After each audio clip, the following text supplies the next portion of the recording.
Welcome back to the Bhagavata podcast.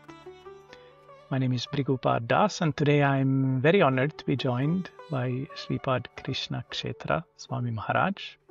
Welcome back to the podcast. It's too long since we've had you here. Too long, indeed.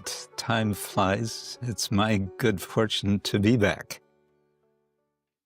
And today we're discussing the 11th chapter, which I think is perhaps one of the more challenging chapters to discuss, because it's a chapter that seems to be not very full of philosophy or action, but I think we're going to find some interesting things to discuss nevertheless. Think so too. Would you like to summarize this chapter for us, Maharaj? Summarize. Well, I would begin by reminding, if one was listening to the previous podcast, that the previous chapter is about Lord Krishna leaving Hastinapur, where he has been lingering for some time after the Battle of Kurukshetra. Now he's arriving at we can say, his destination in Dvaraka, which is, we might want to say, his hometown, away from Mathura and away from Vrindavan. And what we're getting in this chapter is some details about his reception. It's one of the Bhagavatam's many, what I would call, reception episodes. And so one thing interesting just in the beginning of the chapter is that Lord Krishna announces himself by blowing his conch, which, we can see if we want to speak about that. I would think he would have so many retainers who would blow their conches. Why would Krishna himself blow his conch? We get some description of the city of Dvaraka and the festive mood that prevails in Dvaraka.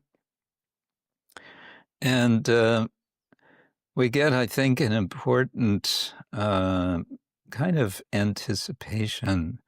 There's several anticipations of 10th canto of Bhagavatam, we could say. And here, I think one is just his brief reciprocations with those whom he sees, those who are welcoming him, the residents of Dvaraka, who have been feeling so long his absence, which itself is an important theme. There's some description of Krishna's beauty in this chapter, some details, which are, of course, elaborated more in later cantos. I'm thinking of the 3rd canto, description of Vishnu, but then, of course, also in the 10th canto. And then some more about his reciprocations, his dealings with his elders, his mothers in particular. And then at the end of the chapter, there's a striking, his dealings with his mothers, and then there's just a very brief reference to his meeting with his wives. But then Shukadev Goswami seems to want to make sure that we don't misunderstand Krishna's mood when he meets his wives, because in the end of the chapter, he a little bit emphasizes that he's completely renounced, he's completely detached. One of his 6 opulences is renunciation, and he displays it, although he is in this situation of such aishvarya, such opulence, and we may say enjoyment. Nonetheless, he is completely detached. Yeah, and in that way, this chapter ends. That's a beautiful summary. I think we'll have occasion to return to many of these themes while we discuss this chapter. But I was speaking with somebody earlier today about the upcoming episode and mentioning that it's the 11th chapter. And they said, oh, how will you find anything to say about that? It's just Krishna coming to Dvaraka. I think nothing happens there. But as you just brought out, there's actually so many things going on here. Yeah. And I was actually thinking about this, how the previous chapter was about Krishna leaving, or we heard in the previous chapter about Krishna leaving Hastinapura, and now he's returning to Dvaraka. And many times it's said that the Bhagavata is all about Viraha Bhakti, like in Hardy's classic book about the Bhakti in separation. But union, coming together is very much celebrated in the Bhagavata as well, isn't it? It is, and it's interesting because you get the sense that both are required. There has to be meeting for there to be separation. There has to be separation for there to be meeting, and this reminds me of a kind of analogy. I think it comes from Gaur Govinda Swami, the late Gaur Govinda Swami, that a kind of analogy with a river. A river has two banks that define the river and make it flow. On one side you have meeting, and on the other side you have separation, so to say, and then the flow of emotion, of devotional emotion, goes between these two banks, in effect. And that reminds me, though, that, and maybe you can correct me here, as I understand, in the Nimbarka Sampradaya, they strongly emphasized the eternal being together of Radha and Krishna, that there's no question of separation. They are, you could say, ontologically inseparable, and there's, I don't know, no discussion of a leela of separation, perhaps. And that to me is interesting as a kind of contrast with the Gaudiya tradition, which, of course, very much emphasizes, even celebrates viraha bhakti. Yeah. I find this to be extremely interesting, and this is one of the places where the Bhagavatam, or the narrative of the Bhagavatam, kind of intersects with the life of us practitioners. Maybe we don't see Krishna coming back to Dvaraka, but we do sometimes feel Krishna's presence in our lives. Yes. Not that often, perhaps, but every once in 10 years or something. And then there's this this long separation. Yes. But this kind of movement between the joy of bhakti and the anguish of separation from the Lord, that's something I'm sure every devotee has experienced. Yes, and I was thinking about this chapter in another way, which you're welcome to reject as too speculative. But I was thinking, what if we take it allegorically and say that this is describing how the I want to say broadly the yogi, but we might want to say more specifically the bhakti yogi wakes up when Yogeshvara, the supreme yogi, appears. When he arrives, then the yogi wakes up. But of course, I don't know how far this comparison can go, because we're not seeing one single yogi, we're seeing a whole city of yogis waking up. That's, I mean, I like this allegory, and I actually like that it's a whole city waking up, because bhakti, of course, is all about community. It's never about just me and my God, but Yes. together we worship God. And one to my mind, one of the beautiful things in this chapter is the way how all the people come together in welcoming Krishna. Yes. The relatives, the famous people, even the courtesans of Dvaraka come out and greet the Yes. Lord. So Yes. it's very much like a community welcoming their Also, beloved Lord. what is the word used? Not chandala, but something like that. The shvapaka, the dog cookers, literally. Even they come out. Yes. Yeah, there's, it's community. So it's, we might want to say this is Sankirtan. It's coming together and receiving the Lord. But one thing I must say I had a bit of a doubt. Maybe I haven't read it carefully enough, but it seems like on the one hand, they're not really ready for him to come. And so first they have to hear the conch blowing, and then, oh, Krishna's here, and then they all jump up. But then we read that the whole city was already decorated. They're all, on the one hand, they seem to be not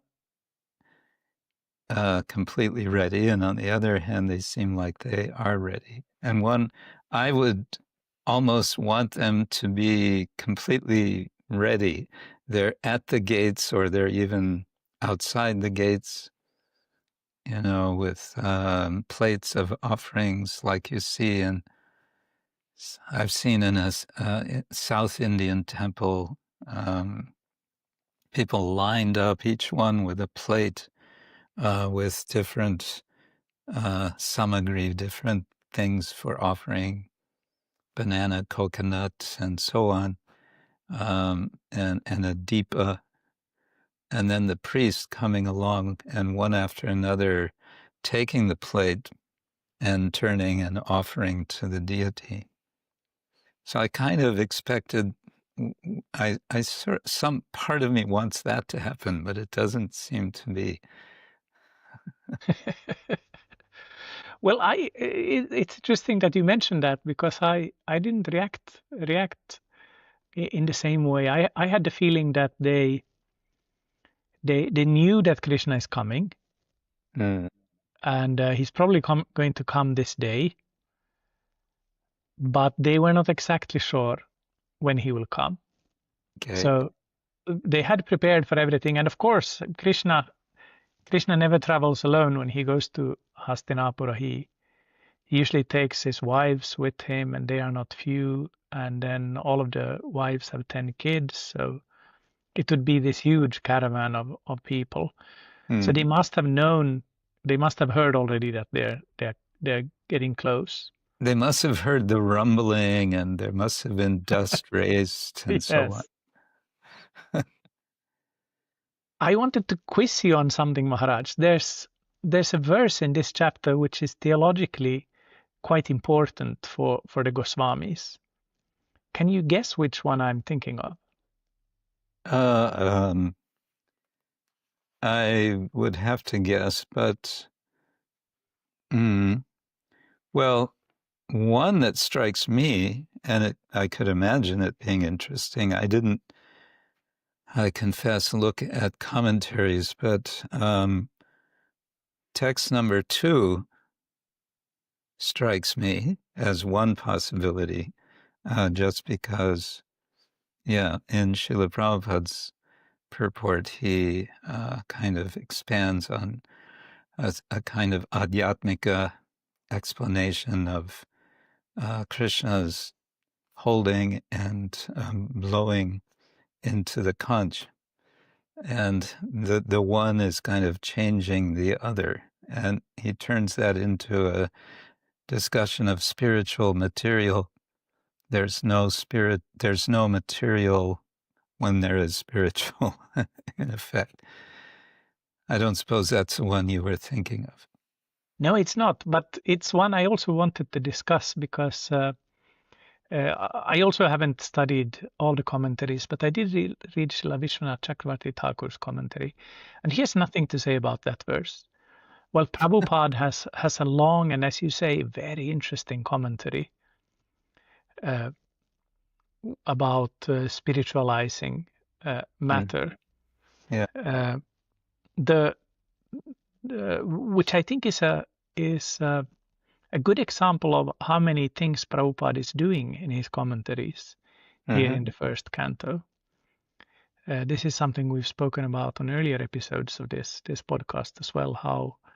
How unique Prabhupada's commentary is, both within kind of the broad range of Vaishnava commentaries to the Srimad Bhagavatam, but also how the commentary of Prabhupada to the first canto is different compared to his commentaries to the later cantos. Yes. He has more things going on here, as it were.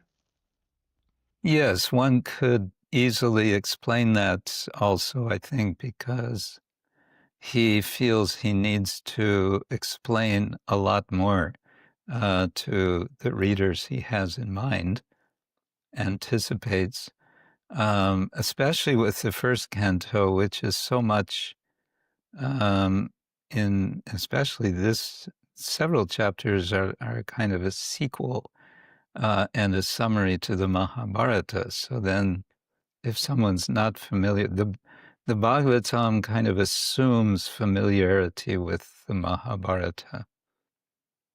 And I've even written something on how it can be read as a commentary on the Mahabharata. And Prabhupada saw that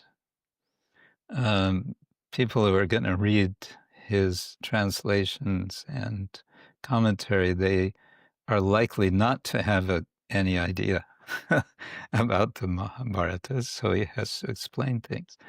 And so much more they're not going to be familiar with. So yeah, I think Canto 1 and Canto 2 especially, he is quite extensive with some of the commentary. And he also has all this social commentary. Yes.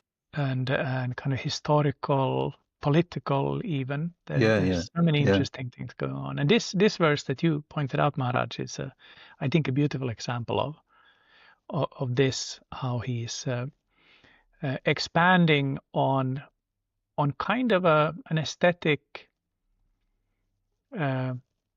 element in the verse, which is not that uncommon in Sanskrit literature, how Krishna's red lips make the white conch pink, but then he through his own bhava he then expands on that in a beautiful way. Yeah, well, even the verse, the Sanskrit of the verse has, some alliteration, and it's quite obviously poetic expression in more ways than one. Dadmayamana kara kanjada sampute ya tabja kande kalahangsa utsvana. Yeah, it's nice. The verse I was thinking of is verse 9, which is a verse spoken by the inhabitants of Dvaraka to Krishna. And they say, O lotus-eyed Lord, whenever you go away to Mathura, Vrindavana, or Hastinapura to meet your friends and relatives, every moment of your absence seems like millions of years. O infallible Oh, one, at that yeah. time our eyes become useless, as if bereft of sun.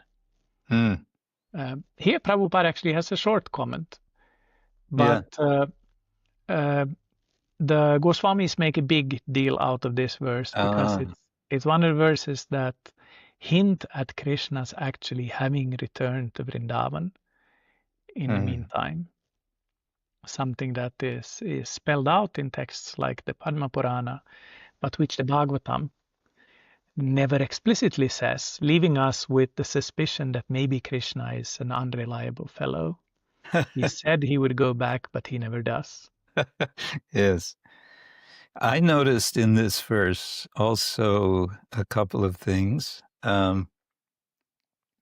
One is Raving Vinakshnor Iva Nastavachyuta. Our eyes, what is it?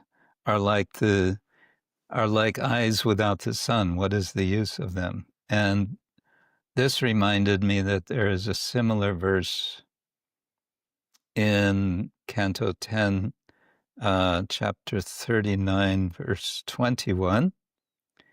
And this is where Krishna is leaving Vrindavan to Mathura.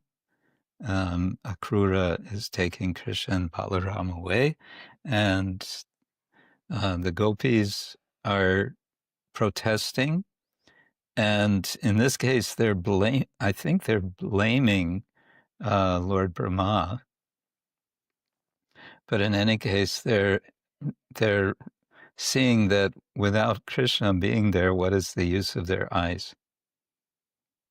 Because there's nothing else interesting to look at. There's no reason to look at anything except Krishna.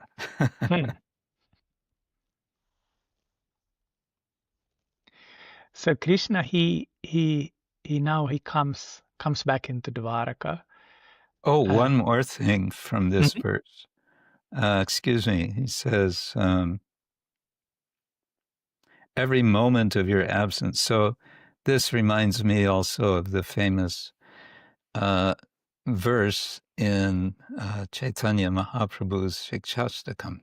Yugaitam nimeshena chakshusha pravishayitam shunyaitam jagat sarvam govinda virahena me.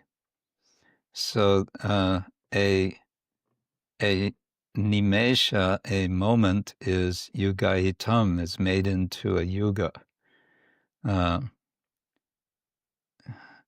Shunyaitam jagat sarvam, and the whole jagat, the whole universe, has been made empty, has been made void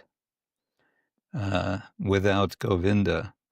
And I like to joke that that Gaudiya Vaishnavas were usually very much against Shunyavada, but actually we also have Shunyavada. We have a doctrine, a vada of Shunya or Shunyata, and that is that without Govinda, everything is Shunya.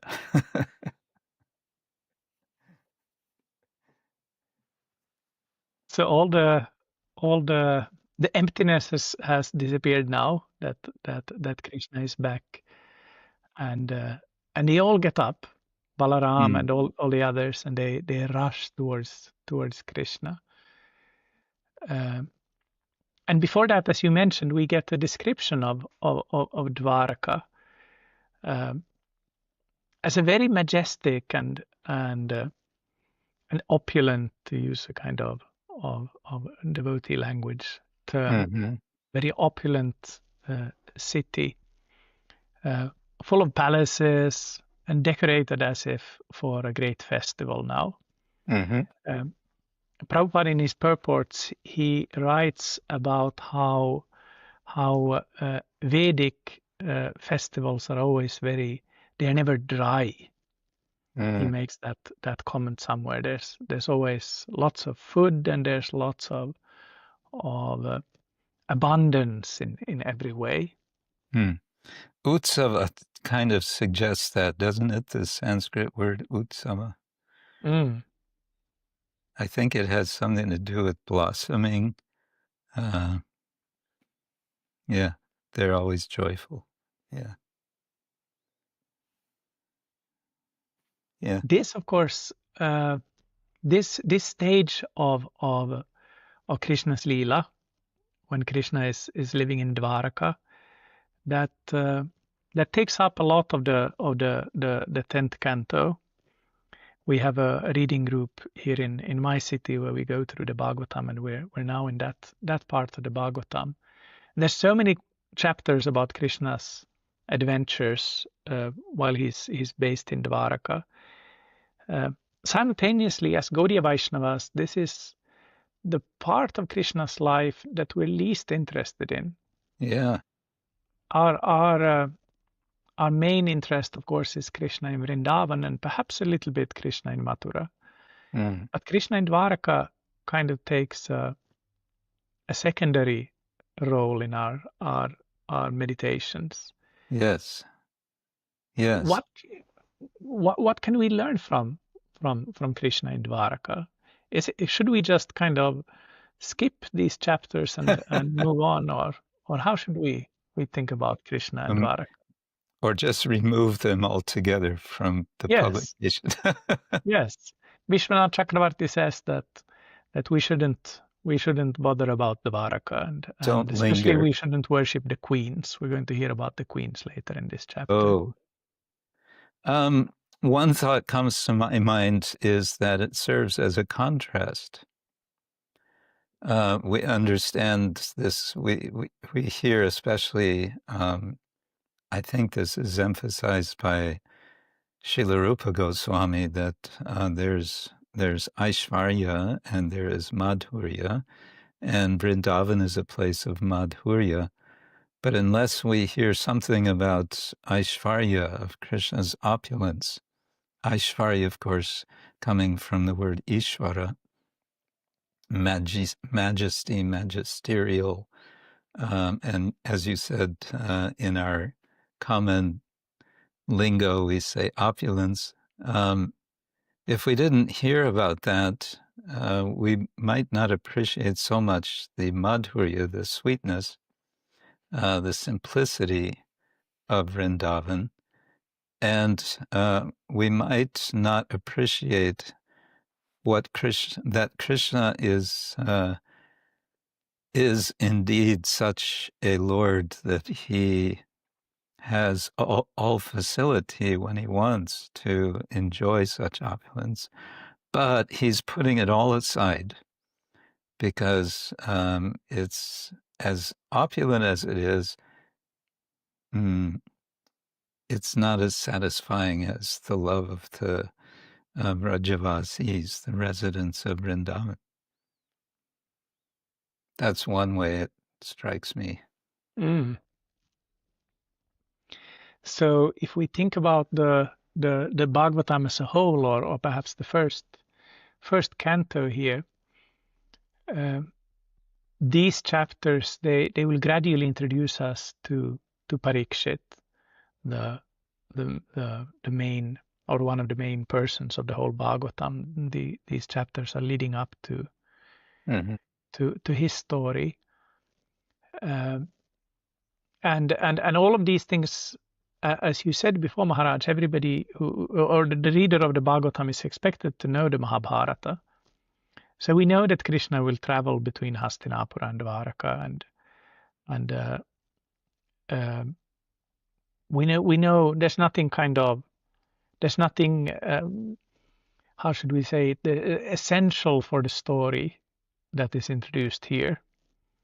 So do you think that the main function of the chapter then is to introduce us to this kind of meeting between Krishna and his devotees as a contrast to the separation in the previous one, or why do we have these Yeah. chapters here? Yeah, I think it serves that purpose. It's also an anticipation. I mean, how many chapters in the 10th canto are, as you mentioned, about Krishna in Dvaraka or coming out of Dvaraka, doing various adventures. So one way I read the first canto is like in a musical symphony performance, there can be an overture. Mm. An overture brings the various musical themes kind of briefly introduced, and then they will be elaborated more in the course of this symphony. I think that would be one way of understanding an overture. So the first canto is like an overture to the entire Bhagavatam, and in one sense, you can even say that the Bhagavatam begins with Canto 2, Chapter 1, right? When Shukadeva begins to answer Parikshit Maharaja's questions. So that's one way of understanding. I thought also it serves as a kind of interlude. There's a kind of sense of a pause. Krishna is being introduced in chapter 8. He's meeting with Queen Kunti, and then chapter 9 he's there as Bhishma is speaking, but he stays silent all the time, and he's also silent in this chapter. It's just his form, his presence, and there's several references to viewing, to seeing, to darshan. So it's kind of introducing that viewing and seeing darshana of the Lord is very important. He has form. And it's also, it's kind of a series of pictures. We can picture Krishna being in this situation. And I think this is also a kind of anticipation of what's going to come very soon in the same canto, the disappearance of Krishna. Yudhishthira is going to find out that Krishna has now left. And of course, that brings a lot of pathos, this sense of Krishna's absence.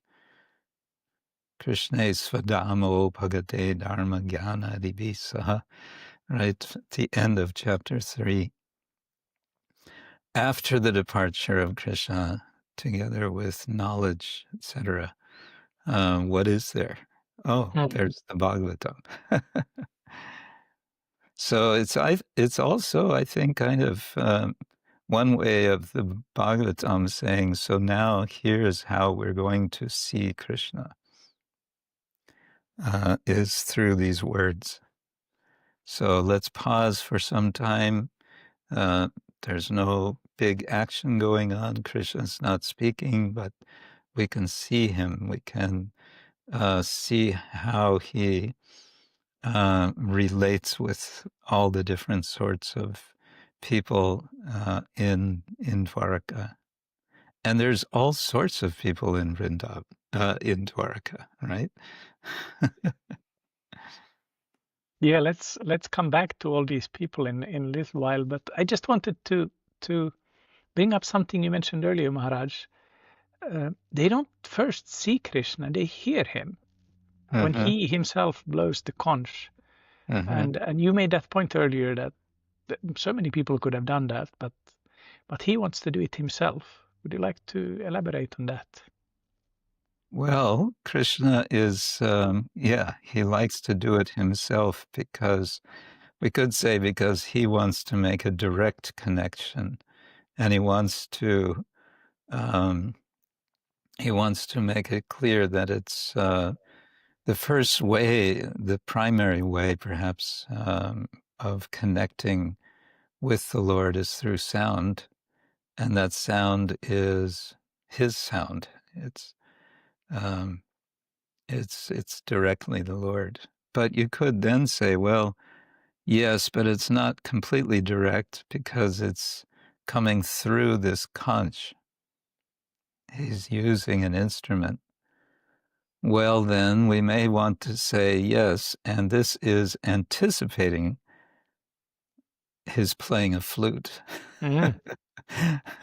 which in the 10th canto makes everyone completely mad just hearing Krishna playing his flute. So here, the sound, the principle of sound coming directly from Krishna, from his breathing, we could say there's a kind of maybe, I don't know if visceral is the right word here, but there's a sense of a certain sense of physicality, I think. Krishna is present. He is blowing this conch. I like this very much because again, I think this is one of the places in this chapter that is quite relevant for us practitioners today. That we mostly see Krishna with our ears or our eyes if we're reading, but not his form directly, but rather we hear, and then the form is somehow manifested in our minds. And I wanted to speak a little bit about this because I know, Maharaj, that one of the exciting things that you're doing with your students is that you're engaging them in kind of scriptural like imagination, perhaps we could call it, or like writing small stories about themes from the Bhagavatam, for example. I don't know if you ever had this chapter as an assignment, but could you speak a little bit about this? Yeah, we don't. I don't generally give a single chapter to focus on. I've been giving entire cantos, so I tell students find something, find one verse in the first canto in this case, and write about it, reflect on it, and write. So I'd have to check in our first canto reflections book who responded with connection to this 11th chapter. It's been a while since I looked at that. But yes, I try to encourage, I think there's a place for imagination, and one reason I think so is because it seems to me that as we are reading, the reading would make no sense without especially in a chapter like this, without visualizing. And that visualizing is a kind of use of the imagination. Yeah. I think Jiva Goswami discusses this in Bhakti Sandarbha, the difference between visualization and the imagination, or something like that. Yes, there's of course different qualities of imagination. There's, in English we have also the word fantasy. And the question always comes, what are the boundaries? What are the limitations, or how do we know if we're going too far off with our imagination? And I think one rule of thumb, if I remember, Rupa Goswami has written a short book on poetics, in which he, to put it in a very simple way, he says it is possible to write, especially I think he's speaking about drama, one can take some liberties with Shastra if one is, so long as the bhava is as it should be, as long as one is getting the right bhava. So I think one example, I don't know, this may be going on a tangent, but there's this story, there is a brief reference, a story of Shakuntala and what's the king's name in the Mahabharata, Dushyanta. And then Kalidas, centuries later, writes what becomes considered to be the best Sanskrit drama of all time. Often we hear that in his drama Abhigyana Shakuntala. And he's changed the story from the Mahabharata, but it's celebrated as a wonderful expression of this of the story and of the relationship that it's exploring. So there's some liberty for imagination. Yeah, I and remember. Of course, Go then on. comes the question: who has the adhikar, who has the qualification to to do this? And well, I feel that we need to encourage, even we may be beginners. I still think there's place for a bit of creativity and imagination to help us go deeper into the Shastra, into the text. Will you then, if your students write text like this, will you give feedback to them then and point out that maybe here there's Maybe it went too the far. conflicting rasas or something like that? Sometimes, but generally I'm happily surprised that they're really quite good, I think. I don't know, there's probably room for finding fault, but I like to encourage, and I explain in the introduction to these collections that we're just we're young and unschooled, but we're trying our best. So please be patient and tolerant with us. I studied this book Nataka Chandrika a long time back when I did my Nataka Chandrika, yeah. my master's in Uppsala in Sweden, and I remember that Rupa You're Goswami the writes expert about. on it. Well, it's a long time back, but I do remember this part. He's writing about the intrigue of the story of a drama, and he says that there are three types. There are the shastric stories, the imagined or made up stories, and the mixed. Mm-hmm.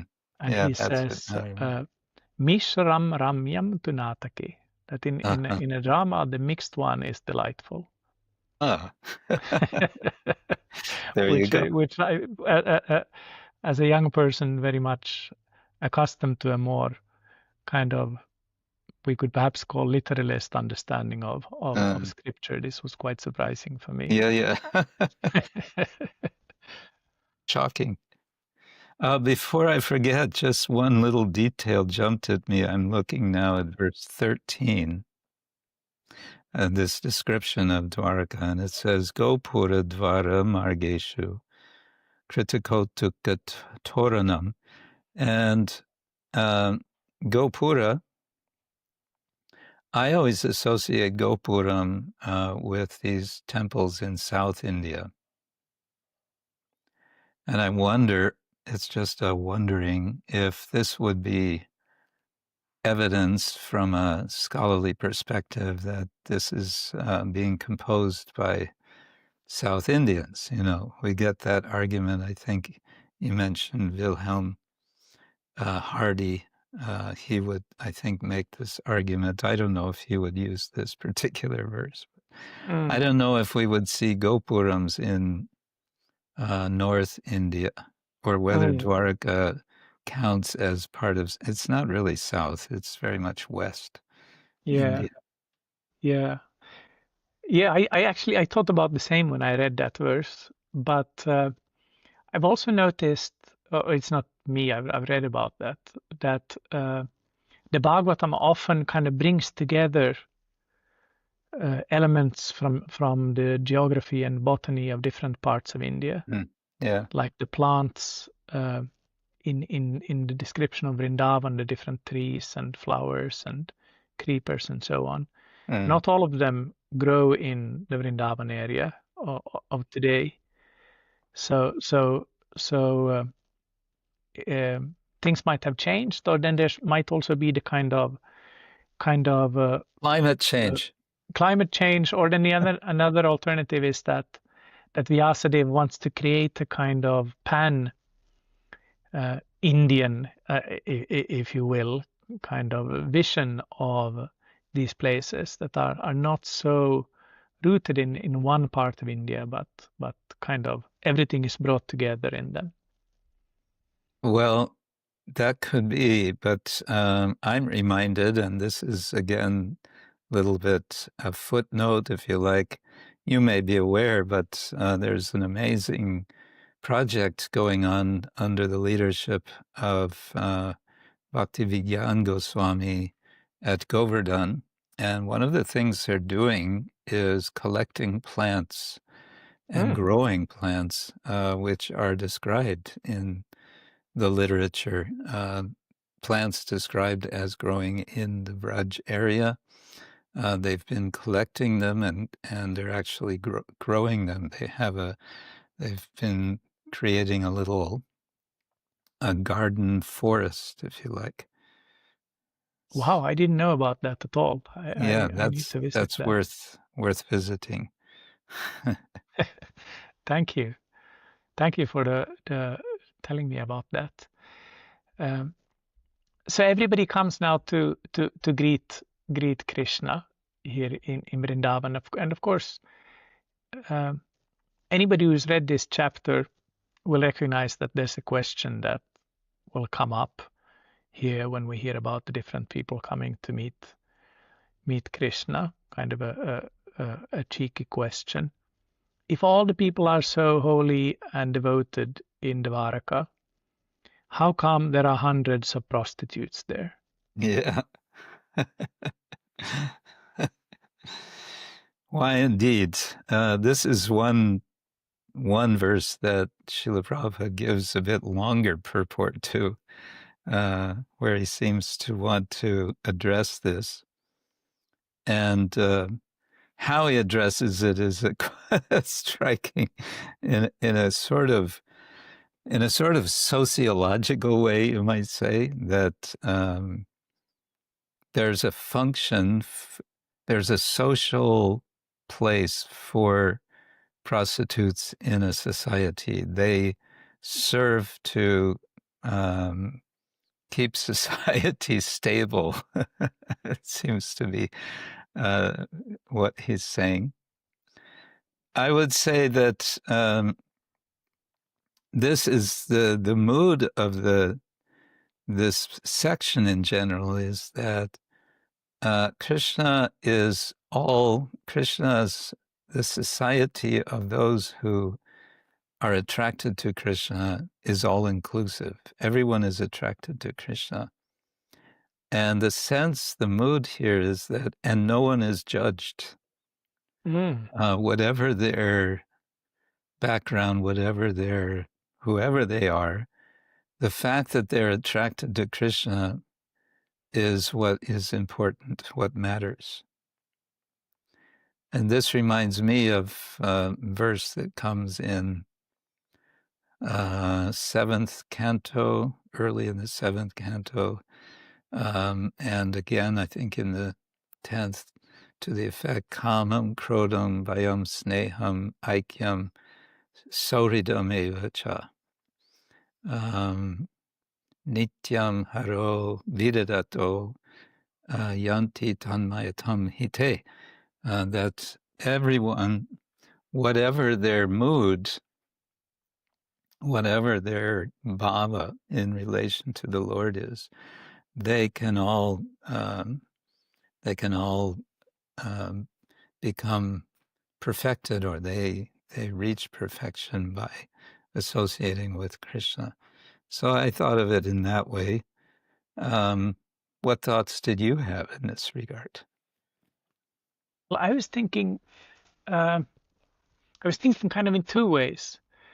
One is something my Guru Maharaj has said when somebody asked him about this many years back. Because you could argue, of course, that these women are important for society to run in an orderly way and so on. But then you could say that, well, that's ordinary society, but here we have a society of pure devotees. Yeah. But he said in a funny way, he said that in the Nitya Leela in Vrindavan, there are no demons, but there are rumors of demons, because they make the Leela more fun when you have to there's this added dramatic element of the demons. So he said that in Dvaraka there are prostitutes, but there are only rumors of customers. So I like that. But the other thing that I was thinking of is that maybe they are also needed for the kind of this kind of courtly atmosphere of Dvaraka. Just like there are all these bards. There's always the harem. Yeah. There are all these bards, there are these panegyrists, there are all these kind of people connected with the court. So there have to be courtesans. Yes, so it's part of the kind of splendor of Dvaraka. Yeah. So yeah. I thought also, and this you could connect to what you just said about rumors of customers, is jumping to the 11th canto, the chapter on the prostitute Pingala. I noted it here. Yes, it's chapter 8. Pingala speaks, it's between verses 23 and 43. And she's waiting for a customer and waiting and waiting and waiting. And it's around midnight. And then she has a realization, she has an epiphany that this is all a complete waste of time, that actually she should just take shelter of the Lord. So all of these Dvaraka prostitutes, maybe just as you suggested, they're just at the threshold of realizing, this is all about Krishna. So when Krishna arrives, they also run to Krishna. They've been waiting for that customer, that rumored customer, and he never shows up.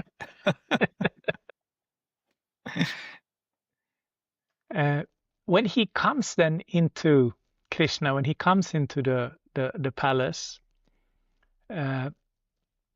he meets the mothers, and headed by Devaki. And that's the first persons that he meets, and then he meets the queens. And that's, I think, perhaps the most kind of dramatic part of this chapter, how the queens react when they see him, and the way how they embrace him without actually embracing him. I thought this was yeah.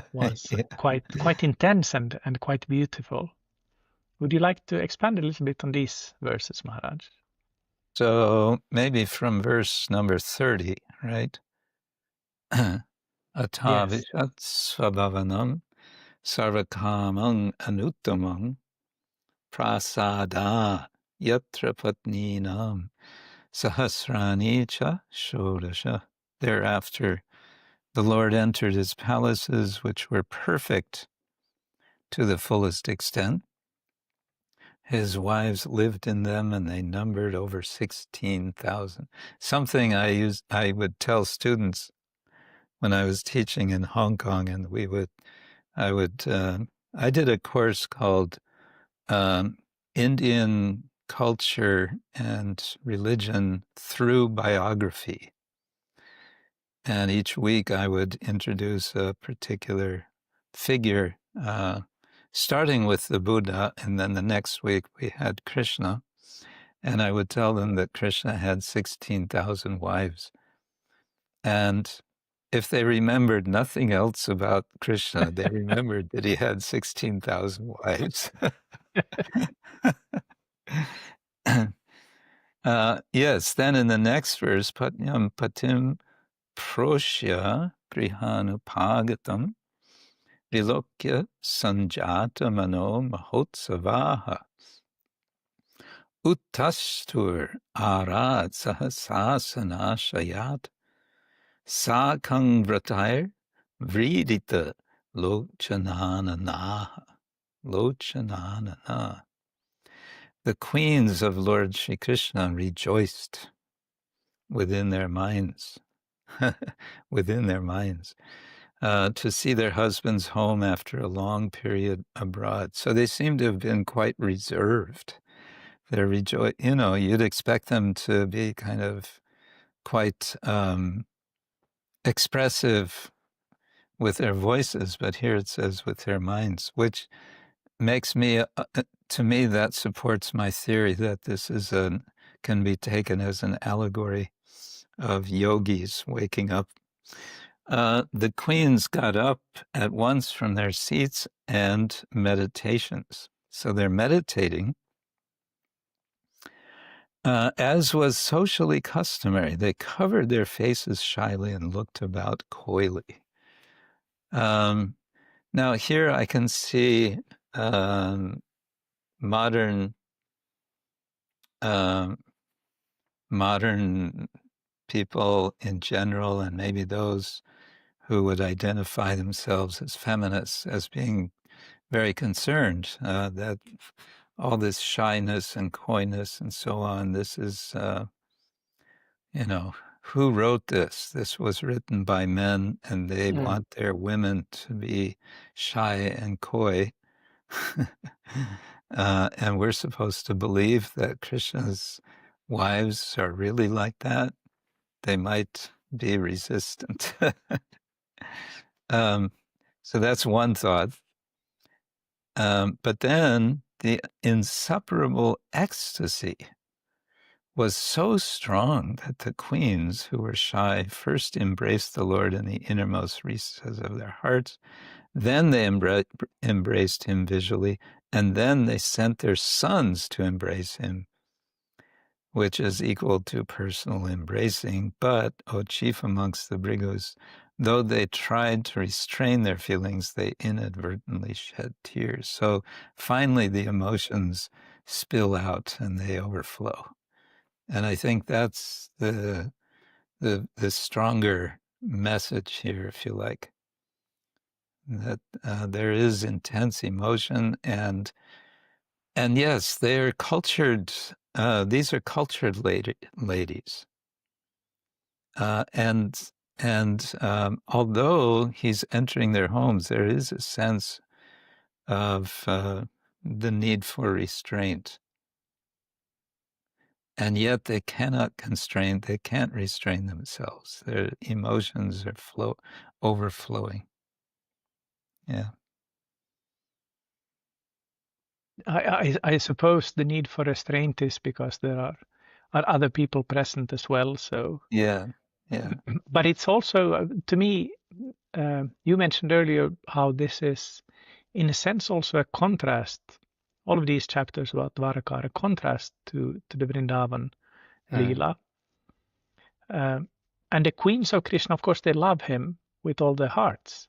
Uh,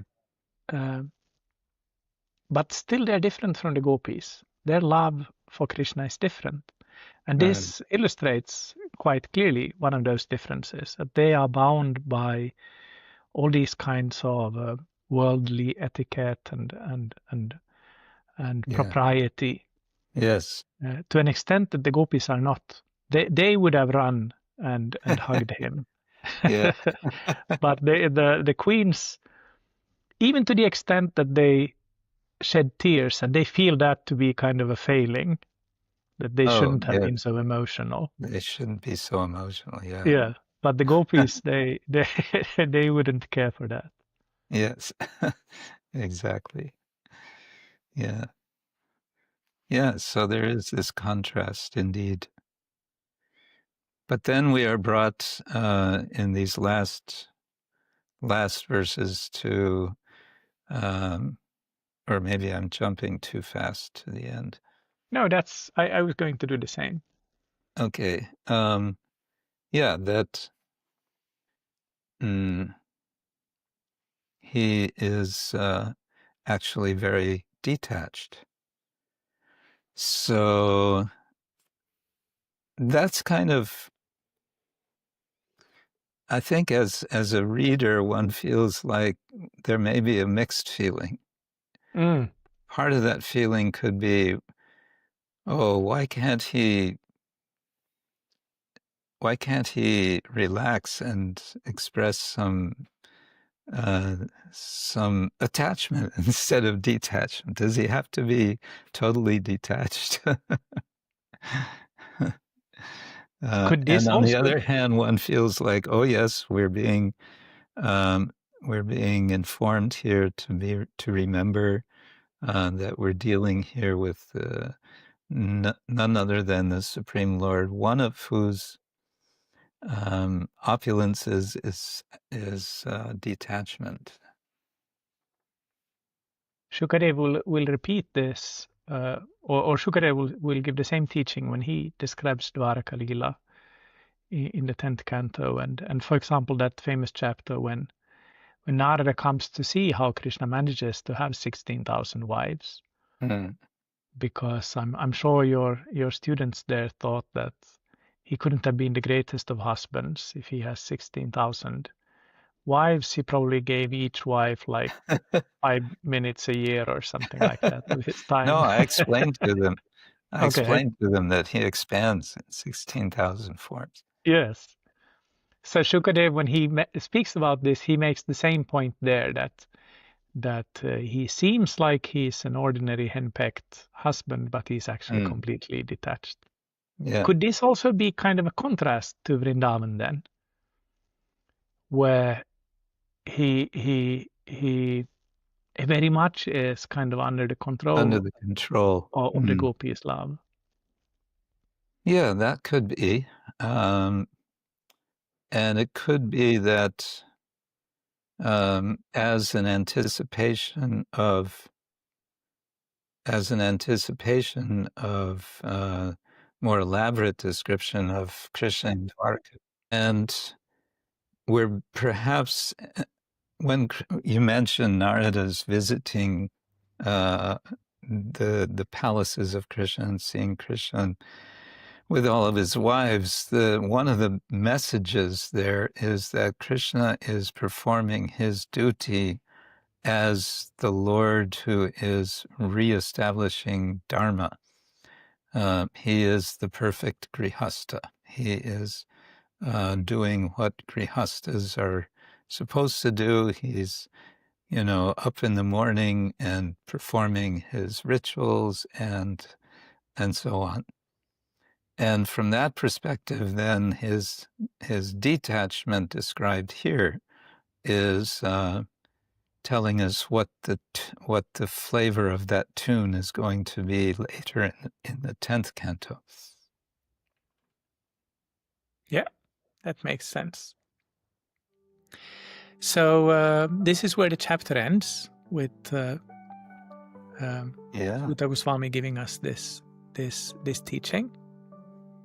And then in the next chapter, we're going to hear what happens after this. So stay tuned. Yes. Thank you very much, Maharaj, for joining us. Thank you so much. Chapter. Thank you. Thank you.